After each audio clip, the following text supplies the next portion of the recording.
Southern California, good afternoon, and welcome to another edition of the SoCal Supreme Sports Show. We have ourselves a jam-packed and busy show for you all. There's been quite a bit of news in the world of Southern California sports, such as Joe Maddon out as manager of the Angels. What happened to leading him to getting the axe? And in addition to him getting the axe, Derek Fisher on the same day got the axe from his head coaching gig as the Los Angeles Sparks. What happened with him, and why wasn't he able to save his job like he did against the Spurs when he was on the Lakers? But how about some good news, such as Kupp signing an extension, and Aaron Donald making his decision to stay, I repeat, stay with the Los Angeles Rams for at least 3 more years. Great to have him staying on the Rams, and the Los Angeles Chargers signed the third-round pick Isaiah Spiller. That's cool and all. And the Dodgers, looks like they've gotten back on track as they're able to take the series against the White Sox. They have a big series against the San Francisco Giants, and they come up big against the NL West rival. All that and more here on the SoCal Supreme Sports Show. This is Teran Rodriguez bringing you another edition of the SoCal Supreme Sports Show here on iSports Radio, your direct feed for all that is sports.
And welcome one, welcome all to another edition of the SoCal Supreme Sports Show. Thank you all for joining me on this beautiful Friday afternoon, Friday evening, Friday, wherever you are listening from. I appreciate you all tuning in. Without any further delay, let's get on into that Southern California sports action. But first and foremost, we have a word from our sponsor. iSports Radio is proud to call the Southern California Warriors the official sponsor of iSports Radio. The world of semi-pro sports is unlike any other sports organization. Players pay to play in hopes with so many different outcomes, whether it's playing to get filmed and shot for professional teams, big-time colleges, or just playing to stay in shape. No matter what, all semi-pro players have one thing in common, and that's playing for the love of the game. The SoCal Warriors have been on a quest to earn titles and give players second chances since 2017. Whether you're in Southern California or anywhere in the world, give semi-pro sports a chance if you love your sport. You may get that second chance you've been waiting for as an athlete. You can follow them on Twitter at SoCal Warriors, on Instagram at Southern California _Warriors, and on Facebook by typing in the word Southern California and then Warriors. iSports Radio is available on Twitter and on Instagram at iSports Radio, and on Facebook by typing in the word IE, then Sports, then Radio. They also have a website, www.iesportsradio.com, where when you go there, you will see a Patreon link at the top of the website, which starts out at $5 a month.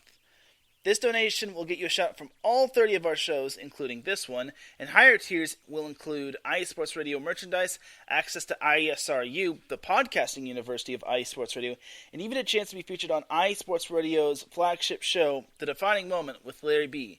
Because for the past 8 years, iSports Radio has been bringing you amazing content ranging from interviewing legendary athletes, coaches, and other authorized media personnel to building tailor-made shows dedicated to all major sports cities around the country, such as this one, or regions for that matter. All the while, iSports Radio has been continuing to be by the fans and for the fans, and with your help, we are ready to take the next big step.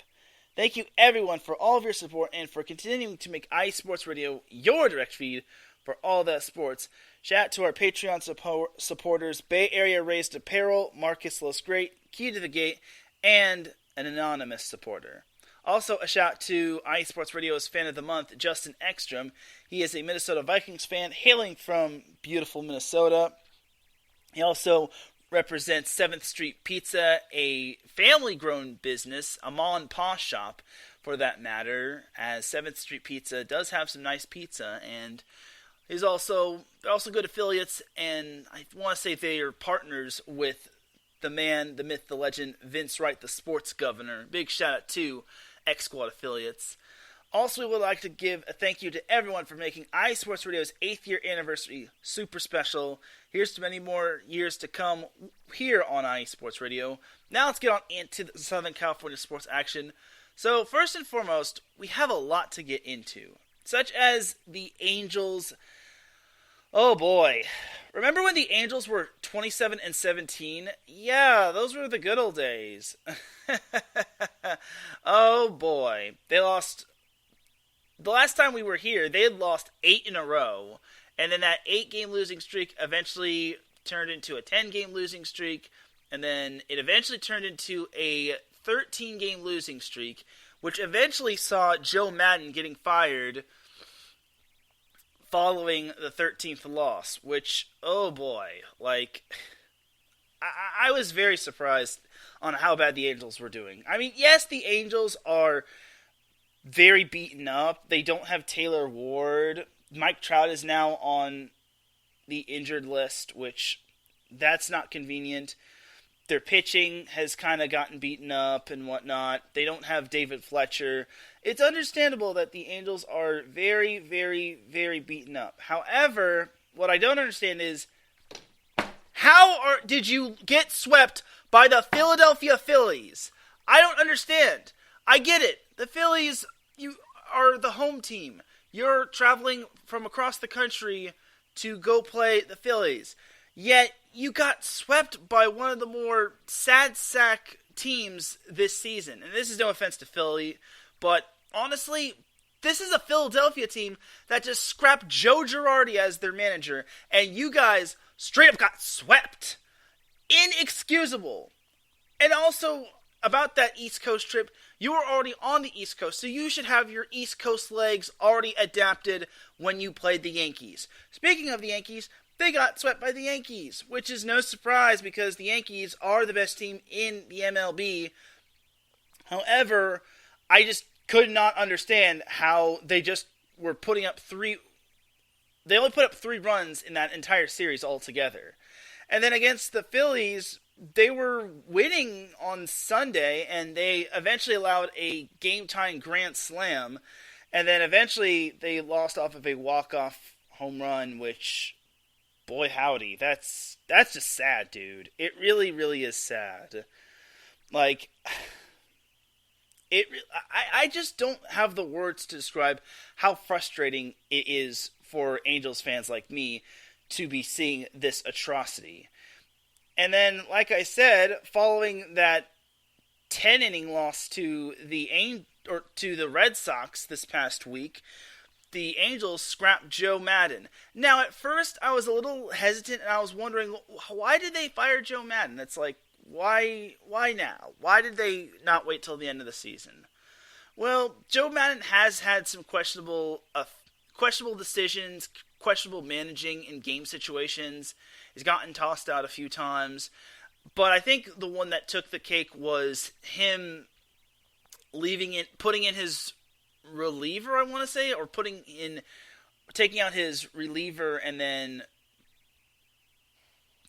eventually just whiffing against or laying an egg against the number 9 batter, which I'm just going to admit this. I didn't really see that blunder of a final game against the Phillies in that series, but I did hear that it was pretty ugly and how the Angels just straight up choked, and oh boy, Angels Twitter was not happy to say the least. So I'm going to be honest, I'm disappointed, and I feel bad for Joe Maddon. I kind of wish they could have reevaluated him sometime down the road, just because the baseball season or the MLB season is a marathon and not a sprint. Now, if this was a shortened season, I could understand the firing, but I think we could have given Joe Maddon a little bit more time, but honestly, The MLB is a business just like all other sports organizations. If you don't do well, you're out. You're gone. Kaput. See ya. Bye. Don't let the door hit you on the way out. Which, I feel horrible for Joe Maddon. But a little, but it is what it is. So I wish Joe Maddon the best. Thank you for all that you did. We will definitely miss you, and I wish you the best. Thank you for all that you did. So, yeah. So, the Angels finally snapped their dreadful 14-game losing streak, which is actually a franchise worst, last night against the Boston Red Sox as they won 5-2. And boy howdy, they needed that one the worst way. If they had lost that one, then they would have for sure had themselves a dark cloud heading over them when they head to New York to play the Mets. And that's going to be today. So their new interim manager is Phil Nevin, who is actually a Southern California product as he went to El Dorado High School. So there's that little fun fact. So, yeah, that's basically their interim manager, and that's who the Angels are going to have to work with. And he got his first interim win as the Angels manager, which is, yay! He's 1-1 as the Angels interim manager. So anyway, the Angels, without Joe Maddon, are back at home tonight against the New York Mets. And then, for a 3-game series, mind you, they play tonight, tomorrow, and then, surprisingly, Sunday on ESPN. So this is basically the series of the weekend. I wish the Angels did not have that losing streak. They would have been so much better, and it would have made Sunday Night Baseball way more memorable. But unfortunately, they are not. They are still in second place in the AL West, which is great. However, they're 9 games back of the Houston Astros, which is not good. Come on, Angels. This is really horrible. And what's worse is that they've kind of fallen out of the wild card race, which it's too early to look at the wild card, but if the playoffs did start today, the Angels wouldn't be in the playoffs. Anyway, so, and what's worse is, like I said, Mike Trout just went to the IR, or not IR, but the injured list, and he didn't play in yesterday's game, which, it's just another painful notch to add on to the Angels' list of pain, which really is frustrating, and it's his groin injury. He has a groin injury. He took himself out of the lineup Wednesday against the Red Sox. And I really hope Mike Trout can get back onto the field soon. The Angels are already beaten up as is. No Taylor Ward, no David Fletcher. It's getting to the point where Joe Adele is their second best hitter, which is not bad. I mean, Joe Adele is pretty good, honestly. And I think he's making a good name for himself. But the Angels need all the hitting power they can get. They can't, get carried by Shohei Ohtani night in and night out. Though, Shohei did a really good job last night, pitching 7 innings against the Red Sox. So, honestly, here's hoping the Angels can actually turn around. Here's hoping the players can open their eyes to see what the frick has happened. So after their series against the Mets, the Angels have Monday off, which they'll definitely need because Tuesday and Wednesday they have a 2-game series against the Dodgers. And then next Thursday, Friday, Saturday, and Sunday, they actually have a 5-game series against the Seattle Mariners, which Saturday they actually have a doubleheader. So that is a somewhat decent chance for them to try to make up some ground, even though the Mariners are starting to play better. They're not playing great as they were earlier on, but it's a chance for the Angels to try to get some ground getting back to the wild card / AL West standings. So, and then following the Mariners series at Seattle, the Angels return home to take on Kansas City. on June 20th, 21st, and 22nd, and then they play the Mariners again, and then they play the White Sox to close out the month of June. So I'm not going to look too far into those series. I'm just going to say that their series against the Mets is going to be very tough. The Mets are the second best team in the MLB, which is godlike scary. And if the Angels could pull out 2 wins out of a possible 3, then boy howdy, then the Angels might have some hope for them. But this is the Mets that they're playing. They're not going to get an easy matchup against the Mets, especially since the Mets split their series against the Dodgers. And also the Mets have been in California, so they're kind of adapted to the West Coast time. Because it's kind of tough for these East Coast teams to adapt at first, but then once they get everything ironed out, then eventually these East Coast teams playing in the West Coast it'll be nothing but second nature for them. So if the Angels want to win, they're really going to have to come up big against the Mets. And whoever Jonathan Diaz is, he does have 1 win, but the Angels are going to have to get big time performances from some of these pitchers. It's time for the Angels to use some of their, I don't know if they can use their draft picks to their advantage. So either way, we'll have to see what happens with the Angels going forward, as their best bet is probably Sunday against the Mets with Patrick Sandoval. He's done solidly. He's no Shohei, but he hasn't done too bad. Patrick Sandoval has been okay. He hasn't conceded a home run, and he's 3-1 this season, and he only has an ERA of 2.81. So overall, I think Patrick Sandoval could deliver at that 1 win, especially since it's going to be televised on national TV.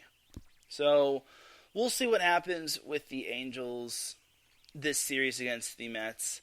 Again, 2 wins over the Mets is a step in the right direction. 1 win is okay. 0 wins means that they're going to get trounced by the Dodgers. And then if they somehow pull out 3 wins, then I'll be generally impressed. But there's no way they pull out 3 wins.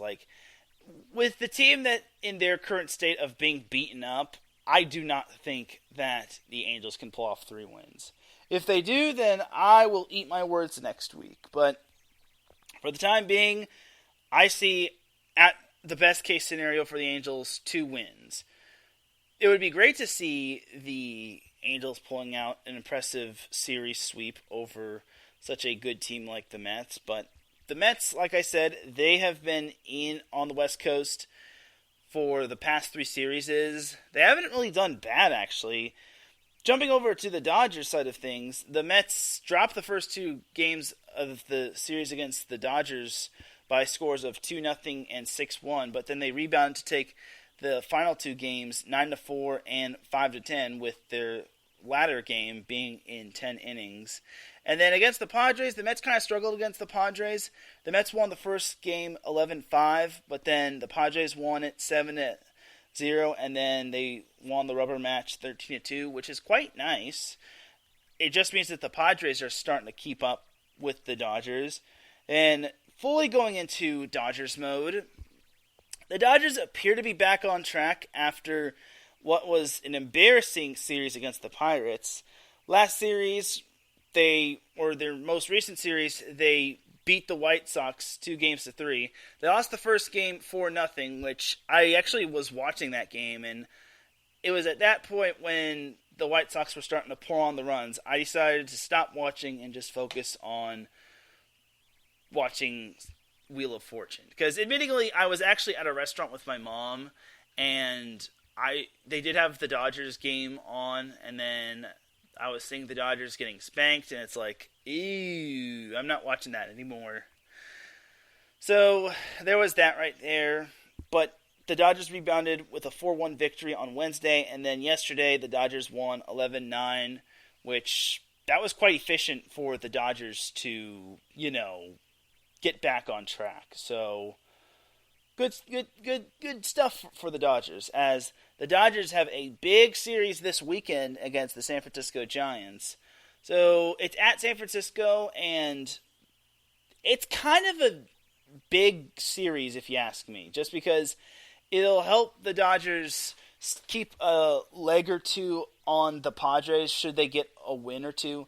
And honestly, for the Giants, they're still in the thick of it when it comes to the NL West. It's just that the Giants have also been battling injuries as well, and honestly, they've been struggling. They haven't been really able to replicate last year's team, but there's still plenty of time. Like I said, the MLB is a marathon and not a sprint.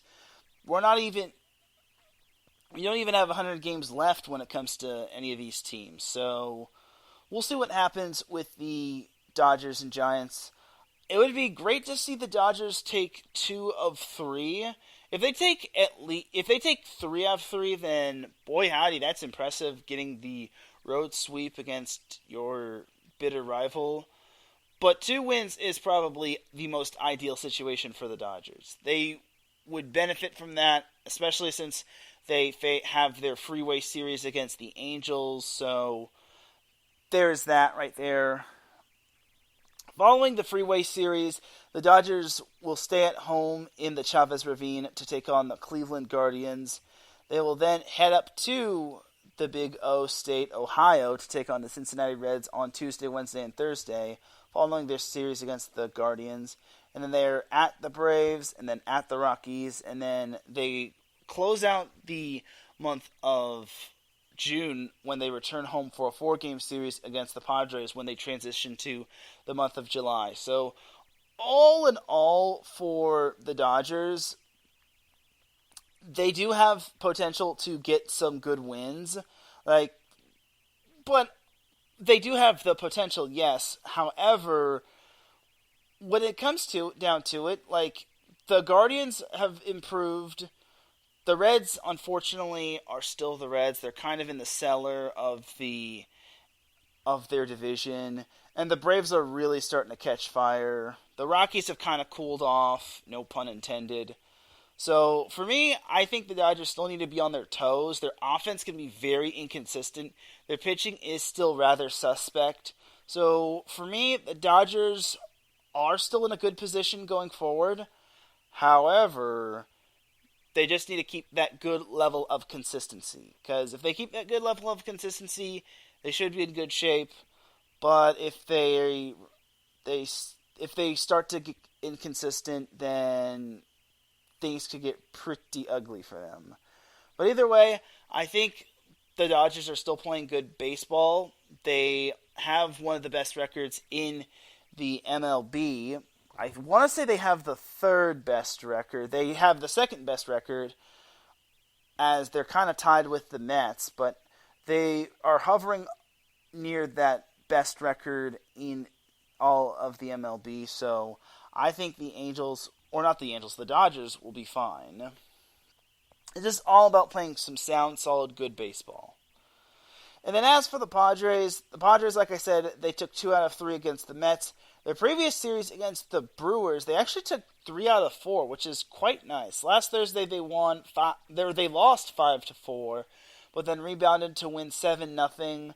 And then they won the next 2 games on Saturday. They won 4-0, and then they won in 10 innings on Sunday, 6-4. The Padres remain in Petco Park when they take on the Colorado Rockies in a 4-game series starting tonight at 6:40. And then Saturday they have a doubleheader against the Rockies starting at 1:10 the first game and then 7:10 the second game. And then Sunday they close out their series against the Rockies at 1:10 p.m. The Padres will head up to the Windy City to take on the Chicago Cubs on Monday, Tuesday, Wednesday, and Thursday in a 4-game series.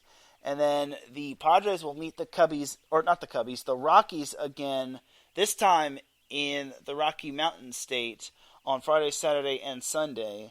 And then closing out the month of June, the Padres are home against the Diamondbacks following their series at Colorado, then home against the Phillies, then on the road against the Diamondbacks for a 2-game series, and then they hit the road to Los Angeles to take on the Dodgers at the end of the month. So the Padres are still in good shape. They're still on the coattails of the Dodgers. it's just all about, again, all about finding that consistency and finding that in the middle type of balance when it comes to the high wins and the low losses. They're only 2 games back of the Dodgers in the NL West, which I think is pretty impressive. I really think the Padres are playing great, and it's all about them not having a letdown like last year. What really impresses me is their away record. They're 20-11. They have 20 wins on the road, just like the Dodgers do. So, for me, I think the Padres can be a pretty dangerous road team if they play their cards right. Again, it's still all about wondering if they'll get Fernando Tatis back. It should be rather soon, if sooner, if not later. So it would really be quite something to see Fernando Tatis Jr. making his return and eventually making an impact and a big splash with the Padres. So we'll see what happens with the Padres going forward. I really think that this series, they have the potential for some good wins, but they just can't underestimate their opponents. The Diamondbacks, to me, have improved, though they're kind of slipping back into that under 500 hole. The Phillies kind of got a little boost after sweeping the Angels, but now they're kind of in that 500 limbo. So the Padres on paper have winnable games. It's just all about them swinging when the iron's hot. So we'll see what happens. So that is that for the baseball side of things. I want to say there's more to something, but there is not. So let's jump to the WNBA. So as I just mentioned earlier, the Sparks fired their head coach Derek Fisher this past week. They actually fired him the same day as when the Angels fired Joe Maddon. So yeah, only how many games? Only 12 games into the season, and the Sparks fired Derek Fisher. So Fred Williams is now the new interim coach for the Los Angeles Sparks, and he's going to hopefully do a good job. And I feel bad for Derek Fisher. He only lasted 3 seasons as the Sparks head coach, and unfortunately, he just couldn't get them off the ground, which kind of sucks. But you know, WNBA is a business, so we'll have to see what happens with the Sparks going forward.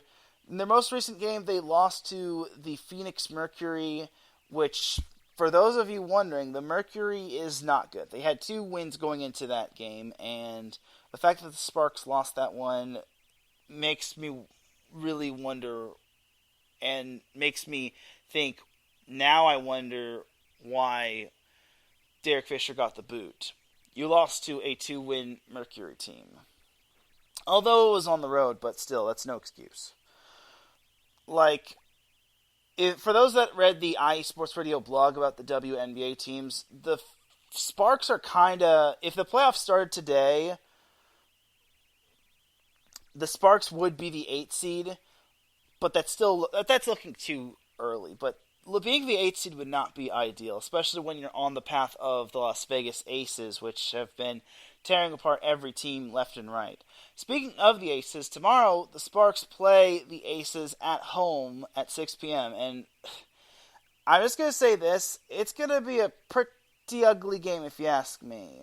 Especially when the Aces tore past the Sparks by 28 the first meeting. So I imagine the Aces are going to make Fred Williams' interim debut a living you-know-what. After that game against the Aces, the Sparks will not have another game until they hit the road to D-Town or Dallas when they play the Dallas Wings on Sunday, June 19th on Father's Day. So the Sparks are kind of going to be in this mini lapse where they're not going to have a game for a week or so, and then once they're back against the Wings, they're going to be back to their regularly scheduled schedule. And they're going to hope to try to get back on track. Obviously, the Liz Cambridge news with what's been happening and accusations, I'm not going to get into that just because I don't want to stir up anything controversial or anything among that sort, but probably the Liz Cambridge news kind of worried and distracted the Sparks, and then eventually kind of rattled the Sparks' psyche. But overall, for the Sparks, there's still some time. It's only been 12 games, but I kind of would be a little concerned for the Sparks, just because they have 6 games plus. They have 24 games remaining in the season, which is still plenty of season considering it's not too long. And the top 8 teams get into the playoffs, and there are 12 teams. So if the Sparks just so happen to be the unlucky one the unlucky one of the 4 teams to miss the playoffs, then I don't know what to say. Like, management may need to start hiring an exterminator and cleaning house. So there's that right there for the Sparks. If the Sparks can at least improve from their first meeting against the Aces, then that would be awesome. But I don't expect the Sparks to beat the Aces anytime soon. One could hope, though. One can hope and pray. We shall see, though. So that is that for the WNBA news on the Sparks. So for the MLS, the LAFC and the LA Galaxy are kind of on break. The only team that really played this past week was Vancouver and Salt Lake, which we don't really care about. So this weekend will not feature LAFC and the LA Galaxy, which makes me sad face, as LAFC's next game is against the Seattle Sounders, which will be on the road at Lumen Field on Saturday. The LA Galaxy also play a Northwest Territory team against the Portland Timbers, which have lost 3 straight. Ooh. So the Galaxy will be at Dignity Health Sports Park that day, so they should somewhat be able to have a fairly good shot at winning that one, especially since, like I said, the Timbers have lost 3 in a row. The Galaxy do need to improve on their 5th place standing in the Western Conference, as I'm surprised that win over Austin didn't really jump them up more, but then again, the Galaxy did have some losses here and there. And then LAFC still reigns atop the Western Conference. So that's kind of your MLS news right there, which is good. I mean, no news is good news. I mean, LAFC is the top team in the Western Conference, so I can't really complain too much.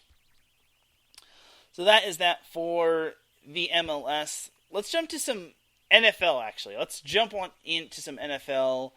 So we're going to make this quick and simple for the Chargers. There hasn't really been too much news about the Chargers.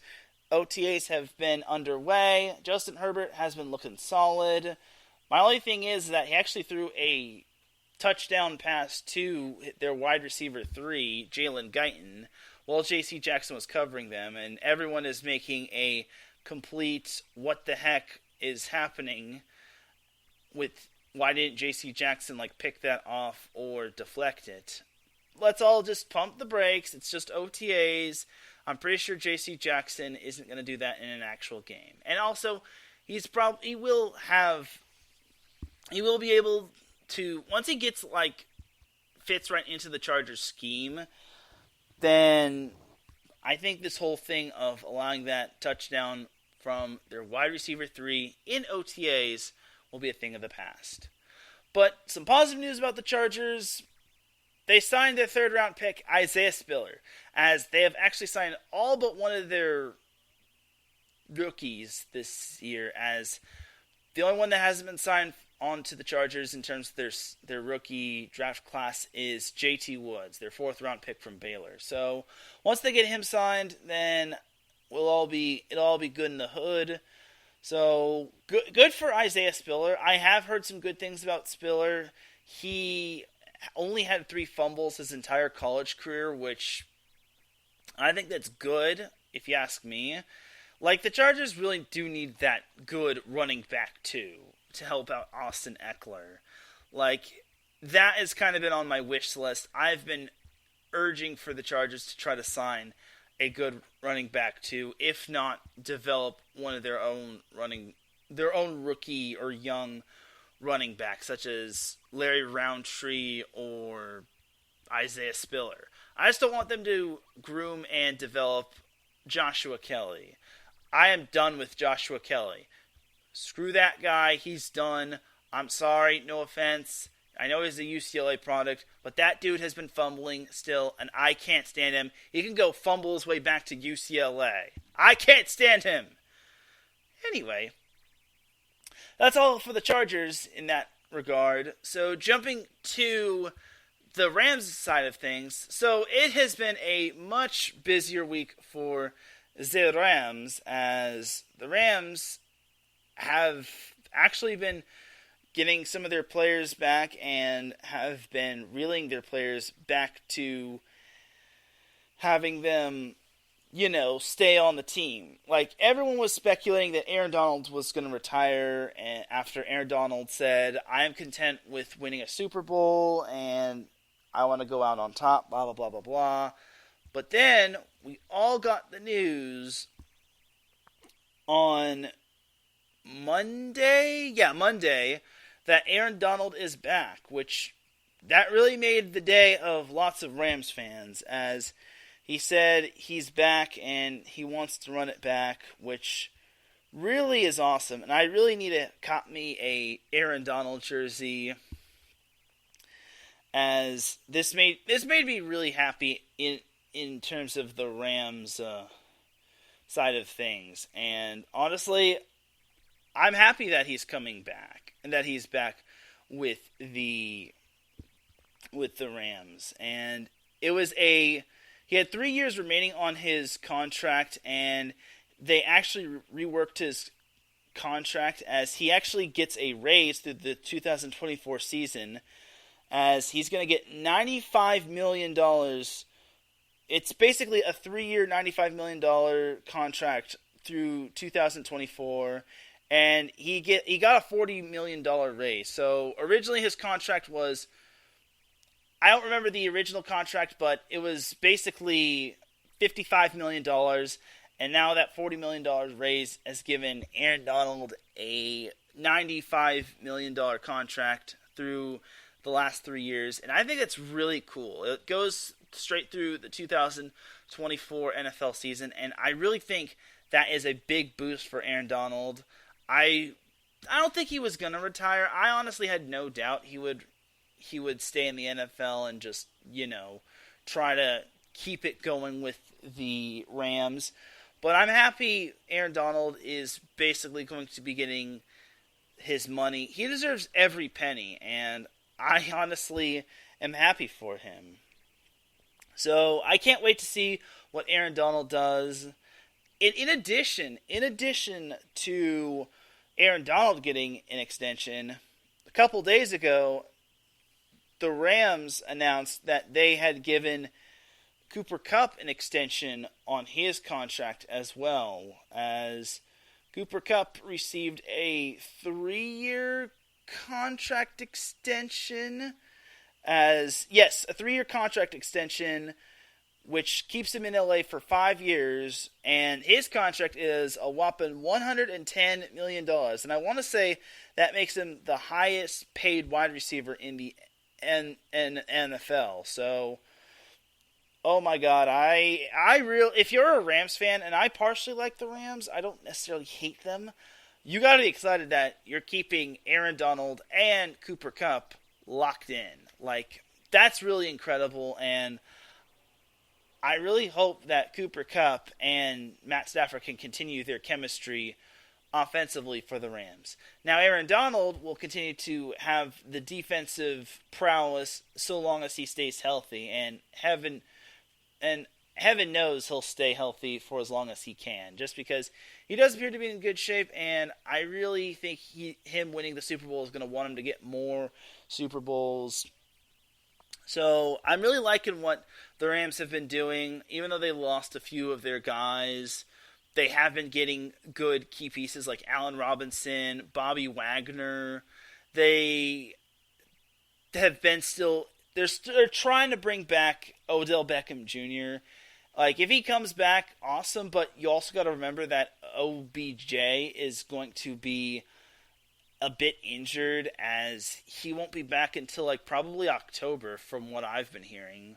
So remember, he had that ACL injury in the Super Bowl against the Bengals, which really sucked. Like, I hope he can come back, and I hope that injury does not like keep teams from signing him. Like, if that keeps teams from signing him, then everyone is missing out. So we'll see what happens with Odell Beckham Jr. I think it would be cool to give OBJ another shot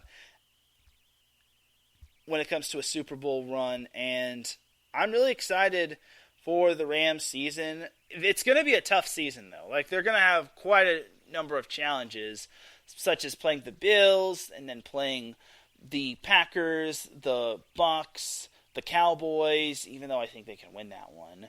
And then they've got the entire NFC West with the Niners and the Cardinals having improved, and they've got the entire AFC West, which is very stacked. So the Rams are going to have their work cut out for them in terms of winning games, but I think they can do it. And overall, I think that Cooper Kupp and Aaron Donald both returning and getting their contracts extended / reworked is going to be something special, and it's going to motivate them to stay with the Rams and hopefully bring in more players. As something unique about Cooper Kupp was that he was a 0-star recruit coming out of high school, but then he received a late scholarship to Eastern Washington, and then his wife Anna supported him by working full-time in college. And then eventually Kupp was drafted in the 3rd round. And then this past season, he was the 2021 Offensive Player of the Year. And he was the Super Bowl MVP from this past season. And now he is the highest paid wide receiver in the NFL. And boy, howdy, that is quite something. And that's really quite the story right there. So that's just goes to show that you can amount to anything you want, no matter what happens, no matter who says anything. I am so happy for Cooper Kupp. I really want Cooper Kupp to get another ring, and as well as Matt Stafford and the rest of the Rams. But again, the road is going to be very tough, especially this season. So we'll have to see what happens with the Bucs going forward, or not the Bucs, the Rams going forward. Just because the Bucs are going to be one of those top teams. Like, most of the Rams games are going to be against playoff contender teams or teams that finished with a 500 record or better. So we'll see what happens with the Rams. The Chargers are basically in the same boat, except without the Super Bowl. They're going to have a tough schedule as well. But I feel the Chargers can get over the hump and make the playoffs with Brandon Staley. They came one game away, and in the Chargers' defense, they didn't have a majority of their star players against the Texans, which, if they did, they would have smashed the Texans, honestly, or at least made it close, or won in close fashion. But either way, that's basically the Chargers and the Rams right there. Both teams are going to be exciting to watch this upcoming season, and there's less than 100 days until the Rams open up the season against the Buffalo Bills at SoFi Stadium, and then also less than 100 days until the Chargers open up their season at SoFi against Raiders. That probably was not a good Chris Berman impersonation, and I'm sorry to Chris Berman fans, but either way, that's going to do it for the NFL. Let's take ourselves a quick little commercial break. When we come back, we will discuss UCLA's great run in the College Softball World Series, even though they fell short. We'll also have some NWSL action, And then we'll also have the Dum Dum of the Week. We have 2 Dum Dum of the Weeks this week. So you were listening to the SoCal Supreme Sports Show here on IE Sports Radio, your direct feed for all that sports. We'll be right back after this.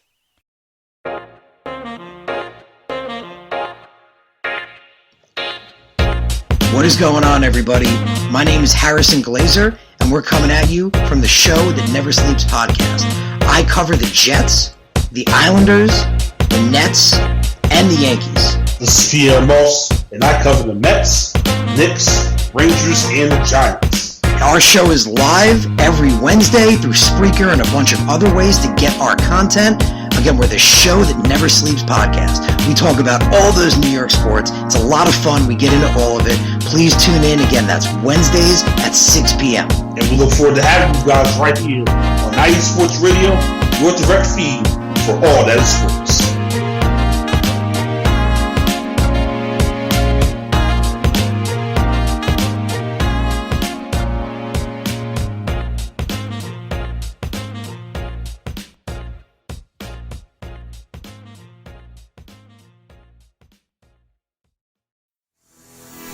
Sports fans, do you like teams that are tough, cities that are tougher, and fan bases that are passionate about their teams?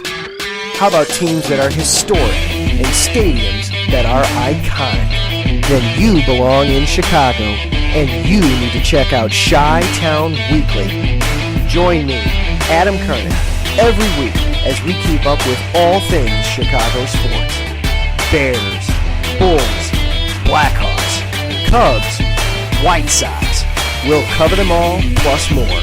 The Windy City is always buzzing, and we'll keep you up on all the big games and major stories.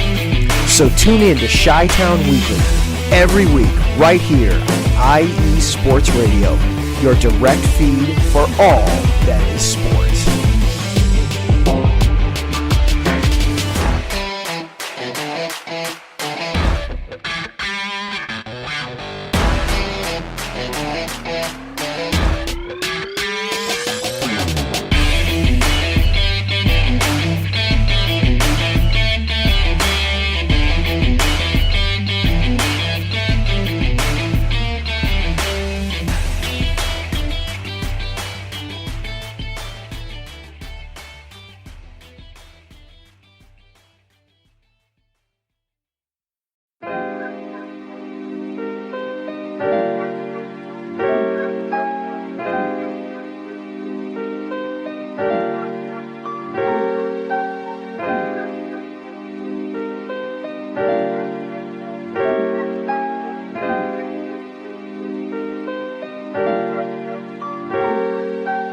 Hello, ladies and gentlemen. My name is Davidson. It's your boy, Dentarius Live. And we are the hosts of Fast Break here on IE Sports Radio, where we discuss everything in the world of basketball from prep to the pros. You guys should definitely check us out, man. Sunday, 8 p.m. Eastern, 5 p.m. Pacific. We got all the basketball information you guys need, so we look forward to you guys listening in. And please do, because we are the best basketball show on this side of the Mississippi. And please do check us out on Twitter at FastBreakISR. D-Lock, where's our time again? 8 p.m. Eastern, 5 p.m. Pacific. That gives you guys plenty of time on a Sunday. Tune in.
IE Sports Radio. It is your direct feed for all that is sports. It is Philly Sports Talk with Cash and Chris every Tuesday night right here on IE Sports Radio, your direct feed for all that is sports. Philly Sports Talk with Cash and Chris is the most comprehensive view on Philadelphia sports exclusively right here on IE Sports Radio.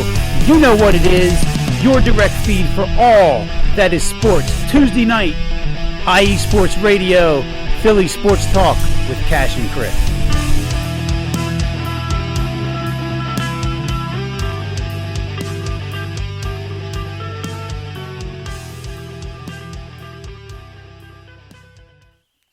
Back with segment number 2 of the SoCal Supreme Sports Show here on IE Sports Radio, your direct feed for all that sports. Definitely do check out all those shows that just played. Check out the show that never sleeps with Harrison Glazer and Pierre Moss. Also check out Chi-Town Weekly with Adam Karnick, Fast Break with David Crooks and Dentarius Locke, as they're actually nearing 100 episodes. I know that feeling. And then check out Philly Sports Talk with Bobby Cash and Chris Amos. And we also have John Felipe in the chat room. He says, have a great show, Teran. Thank you. We are halfway through the show. Actually, more than halfway through the show, as we don't have a whole lot of SoCal sports to talk about, as we just talked about most of it in the first half of the show. So let's jump to some college softball. Yes, I'm going to miscellaneous, and we're going to college softball discussion. So I admit I haven't been paying much attention to the college softball season. However, UCLA was in the College World Series, as they actually made it all the way to the Final Four. They actually lost to Oklahoma, which was the number 1 overall seed, and then they had to win their way through the the losers bracket, and then they eventually got to the semifinals, where they met Oklahoma again. They actually won. They actually had to win 2 games in a row to advance to the World Series.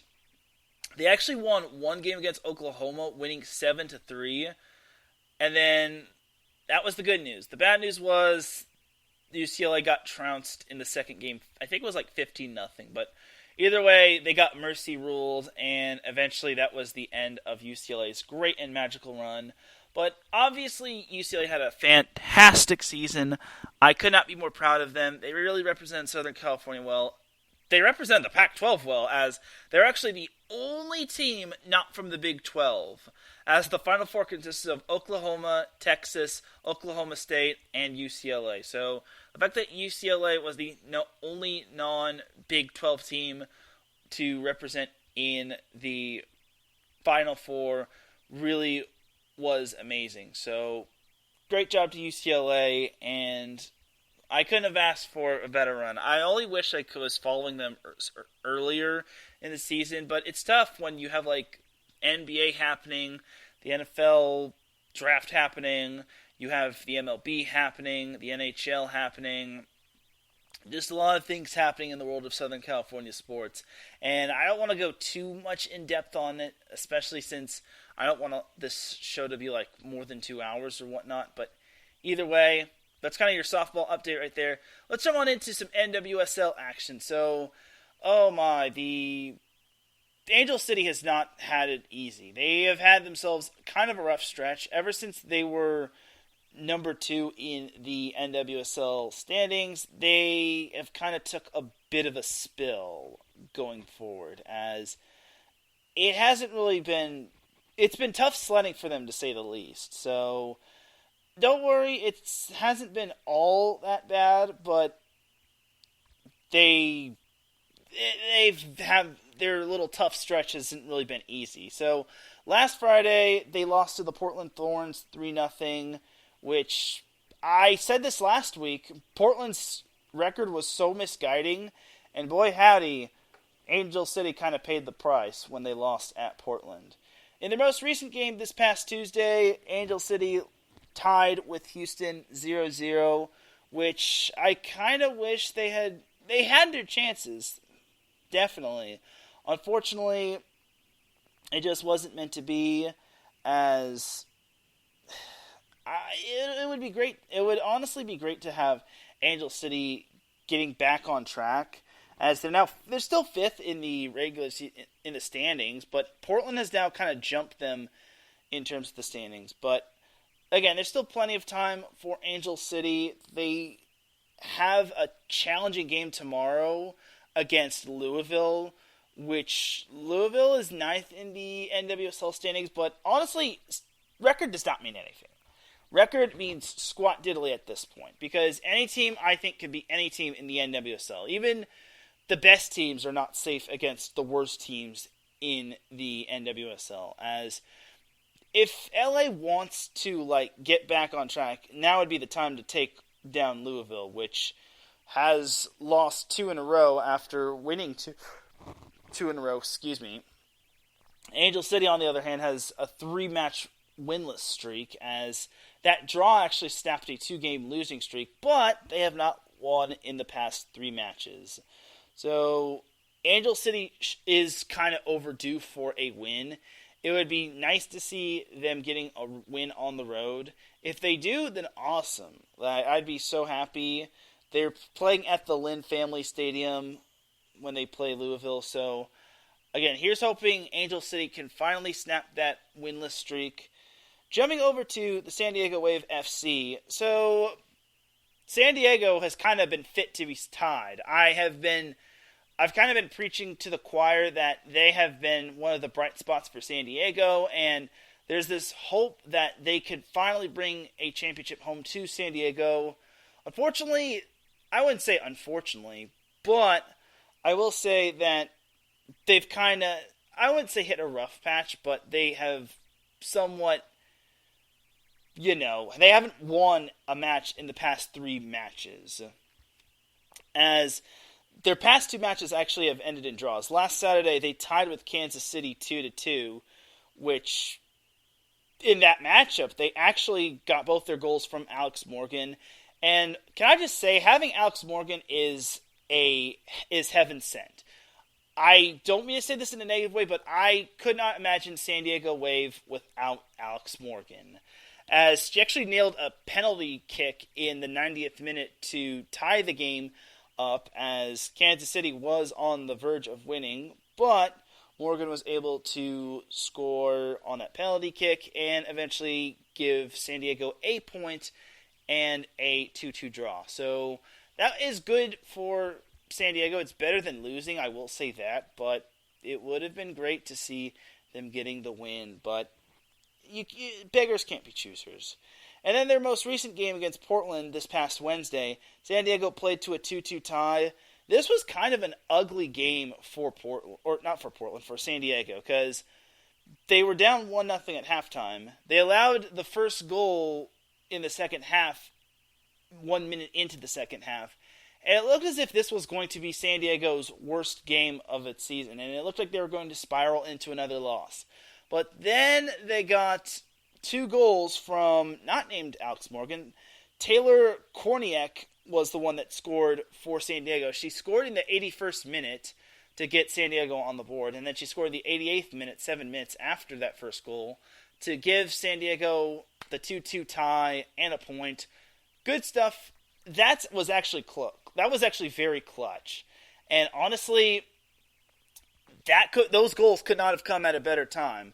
I wish they could have come earlier, but I can't complain. I really cannot complain, honestly, just because San Diego, they needed those goals because they couldn't afford another loss. Otherwise, their grip on first place would have started to loosen. So, good win, good effort from San Diego. A tie is better than losing, but heaven knows they do need a win. San Diego returns to action on Sunday as they play OL Reign. So, for those of you that remember, a couple weeks ago, OL Reign beat San Diego 1-0 at Lumen Field. So I guess this is kind of like the Northwest Territories team or Seattle's team. So this time around, San Diego will be playing at Torero Stadium in the University of San Diego, or on the campus of University of San Diego. So OL Reign just recently lost, So now is the time for San Diego to strike when it matters most. And honestly, I really think San Diego needs to start winning. They really need to get back on the winning track. Yes, they're in first place in the NWSL standings, but they're only up by 2 games. They lead Houston Dash by 2 games, and there's still lots of time when it comes to the NWSL season.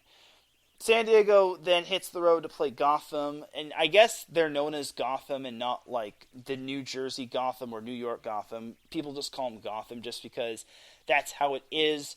I'm still trying to get used to this NWSL lingo.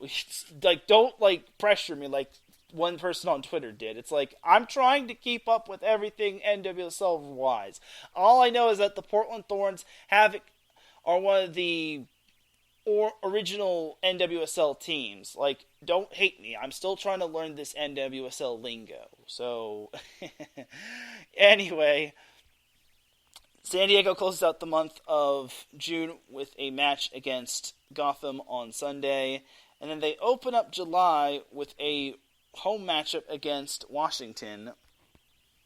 Their interstate rivalry against Angel City will be on Saturday, July 9th at Bank of California Stadium.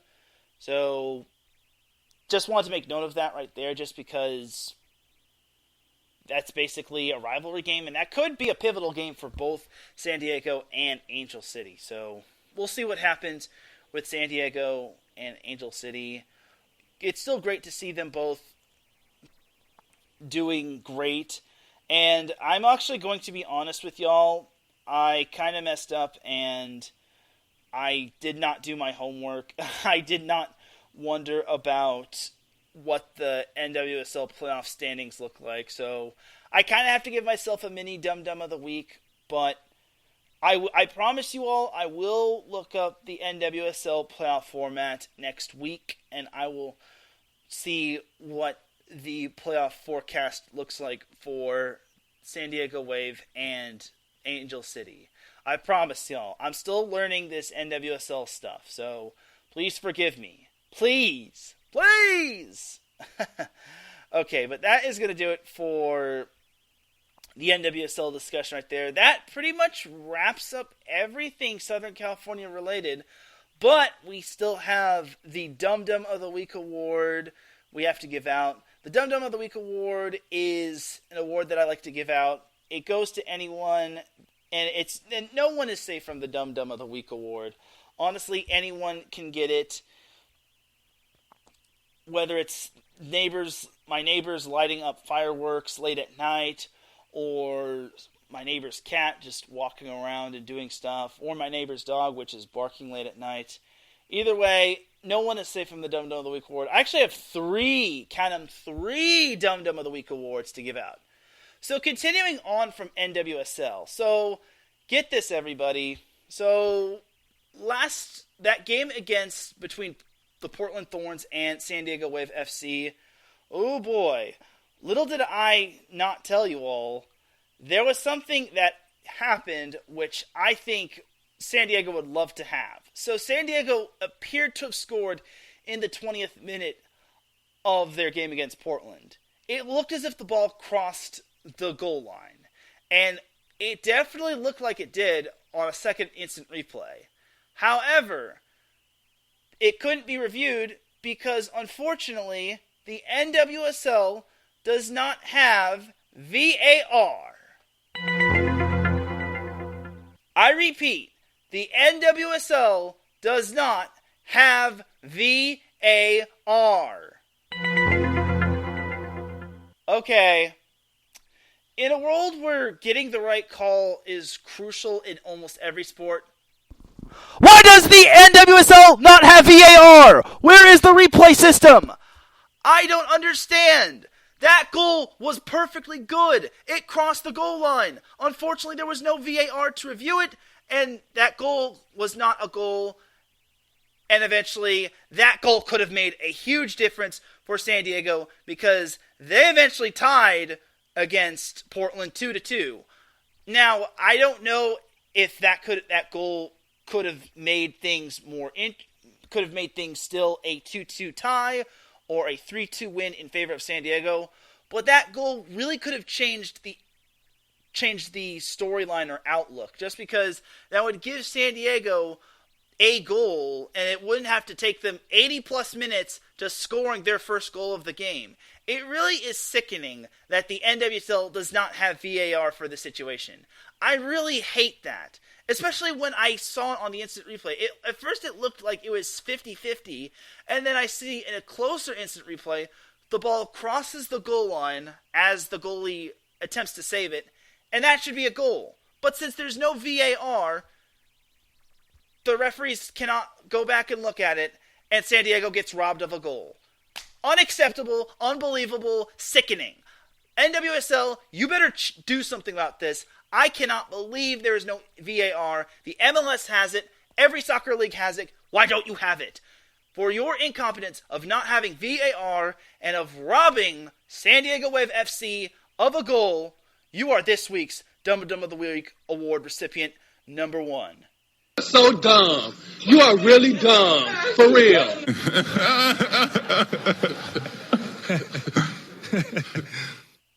I can't believe the NWSL does not have VAR. Like, in a world where the NWSL is growing and expanding in terms of its teams, we should be getting VAR. Like, if the MLS has it, so should the NWSL. Unbelievable, man. But now we get to Dumb of the Week award number 2. So we jump back to the MLB. So yesterday's game between the Chicago White Sox and the Los Angeles Dodgers, something quite interesting happened with the White Sox and the Dodgers. So what happened was this happened in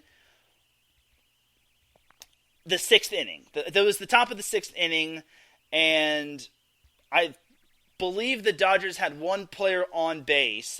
They had one man on base. He was on first base, and then Trey Turner had a 1-2 count, and he was a right-handed hitting speedster. That's who Trey Turner is. So 1-2 count, and it looked as if the White Sox were eventually going to get Trey Turner out. However, Tommy La Russa, the manager of the Chicago White Sox, decided to do the most questionable thing I've ever seen in terms of baseball. Tommy La Russa, get this, everybody, listen. Tommy La Russa walked Trey Turner while he was down in a 1-2 count. Let me say that again. Tommy La Russa, the Chicago White Sox manager, walked Trey Turner while he was facing a 1-2 count. I've seen some dumb manager moves, but I think that one might take the cake. You want to know why? It's not what happened. It's not why he walked him. It's obviously he walked him, but I don't know why La Russa did that. But on the following hitter with Max Muncy, he hit a 3-home run off of Bennett Sousa, which gave the Dodgers a 10-5 lead. So that 7-5 deficit that the White Sox were in jumped up to a 10-5 deficit, all because Tony La Russa decided to walk Trey Turner and eventually open up a can of worms when Max Muncy hit a 3-run homer. I don't understand that. I'm not going to complain just because that's the Dodgers, and the Dodgers eventually wound up winning 11-9. That eventually kind of came into play. But man alive, how do you... I don't get it. Why would you walk someone in a 1-2 count? Did he forget his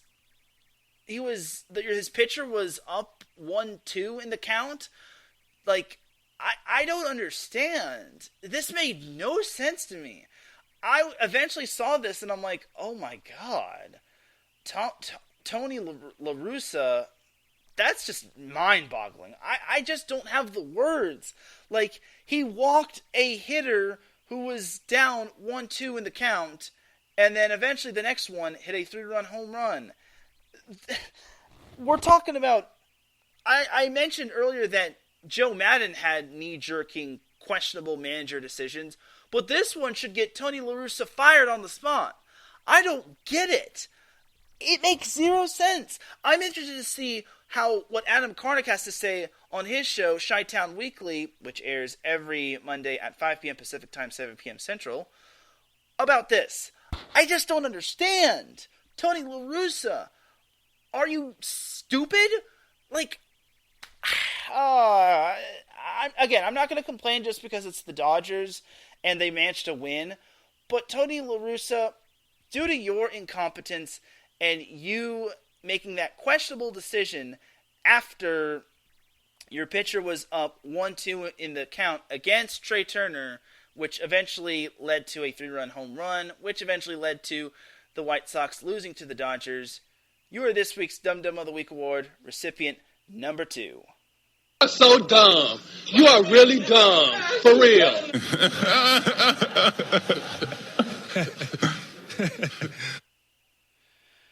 So that is that for Dum Dum of the Week award number 2. I still don't get it. I'm more confused than ever. Like, why would you walk someone in a 1-2 count? Why would you walk a hitter in a 1-2 count? It makes zero sense. So the last Dum Dum of the Week award is kind of going to be a lighthearted one. And I really didn't want to make this guy Dum Dum of the Week or put him on Dum Dum of the Week. I really respect this person right here. But what he said really blew my mind. So, jumping to the NFL, everyone knows the NFL is vastly approaching. And the NFL or NFL Network has something they do every single year. They have a person predicting all of the team's records and who they're going to win or lose to. So, you already know who I'm talking about. Adam Rank.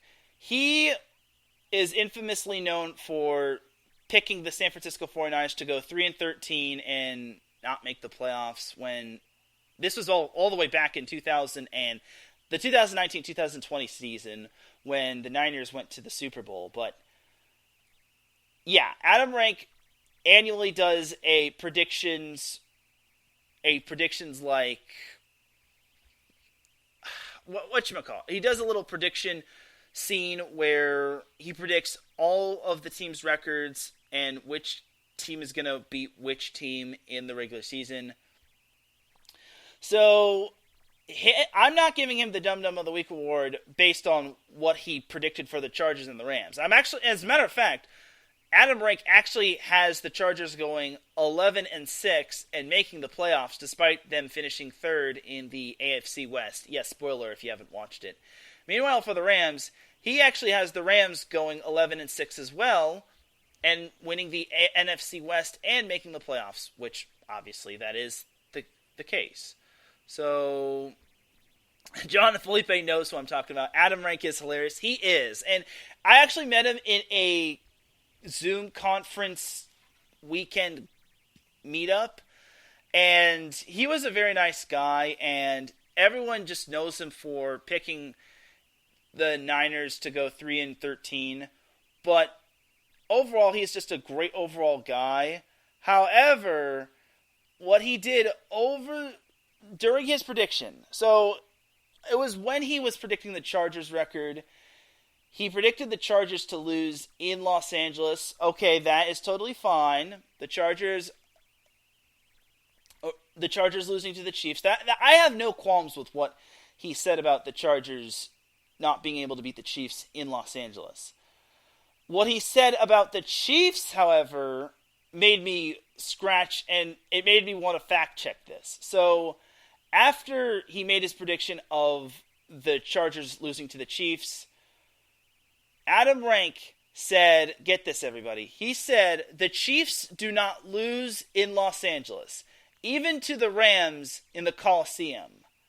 So let's take it back to the 2018 season.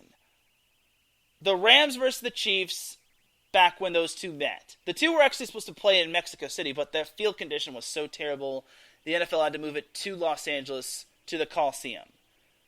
The Rams actually won that game 54-51.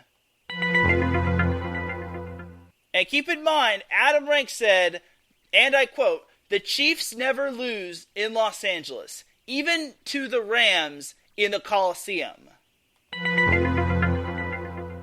Okay, I understand we all make mistakes. I'll give Adam Rank the benefit of the doubt of that. But as a semi-Rams supporter, what the heck are you thinking? You cannot just say that. First of all, the Rams beat the Chiefs. Second of all, whose house? Rams' house. Third, he should have never said that. What he should have said was, the Chiefs with Patrick Mahomes have not lost to an AFC West opponent on the road. That I was thinking he was going to say that. But when he said the Chiefs never lose to the Rams or the Chargers in LA, or they never lose in LA in general, I was like, what? I'm like, is this guy serious? Because I remember the last time the Rams and the Chiefs played one another, it was on Monday Night Football, where the Rams won that game 54-51, and it was in LA. I mean, I hate to do this. I love Adam Rank. Like John Felipe said, he is hilarious. But I'm very surprised he made that mistake. I would not be shocked to see Rams fans just messaging Adam saying, "Hey, brother, we beat the Chiefs in the Coliseum. Check your facts, bro." Oh, and I wonder why Adam Rank gets so many videos of him say. There are so many videos of people titling it Adam Rank's dumb predictions or Adam Rank's wrong predictions, and sometimes they even throw Adam Rank's incorrect facts. Which, again, I like Adam Rank. He's funny, but him saying the Chiefs never lose in LA, even to the Rams back in the Coliseum, is straight up false. It's not correct. And more importantly, he's made an enemy out of certain Rams fans. But he hasn't made an enemy out of me. But for this segment, and just because SoCal is for SoCal, and because he got a fact about the LA Rams wrong, I have to give my boy, Adam Rank, the Dum Dum of the Week award recipient number 3. So dumb. You are really dumb. For real.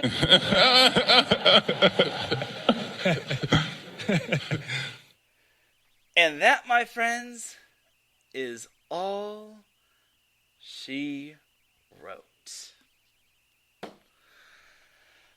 I get it. We all make mistakes. But honestly, well, you can't be doing that when it comes to this. When it comes to this show, you can't be making mistakes about Southern California. I'm sorry, but it's the truth. It's like you can't just say the Chiefs never lose in LA. It's at that moment when I first saw that, I took that personally, even though I'm not a Rams fan. I'm a Chargers fan, but I got to represent the Rams just because this show represents Southern California, and the Rams are indeed Southern California. But on that note, that is going to do it for this week's episode of the SoCal Supreme Sports Show. It is that time, everybody, that I get on out of here, because I got to get me some din-din. You dig? Thank you, everyone, for tuning in to the SoCal Supreme Sports Show. I really do appreciate you all tuning in. If you listen live, I appreciate you. If you listen on the playback, I appreciate you. If you listen at work, I appreciate you. If you listen to the hours in the morning, I appreciate you. If you listen at any time, any place, anywhere, I appreciate you. Big shout out to my boy, John Felipe, in the chat room. It says, great show. I appreciate you tuning in. It really means a lot. Definitely do check out the Carolina Cast with John Felipe, which goes on 1 hour before the SoCal Supreme Sports Show goes on a regular basis. But I digress. But definitely do check out the Carolina Cast. John does an excellent job breaking down Charlotte Hornets, the Charlotte Football Club, and the Carolina Panthers. Amazing. For everyone here at iSports Radio, this is Teran Rodriguez signing off. Y'all have yourself a great weekend. Stay safe. Wear your sunscreen because it is sunburn season. I'll see you all Monday for Set Point. SoCal Supreme Sports Show, I'm not sure of. We'll have to see what the schedule has in store for me. I want to say next week I should be back. I should still be here on my regular time for SoCal Supreme Sports Show. But I want to say in 2 weeks, I may have to do SoCal Supreme Sports Show around. Regardless, you'll have yourself a great rest of the week. Enjoy the weekend. Be safe. Be nice. Take care of one another.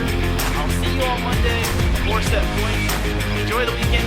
Have a great rest of the night. And remember, SoCal is for SoCal. Peace!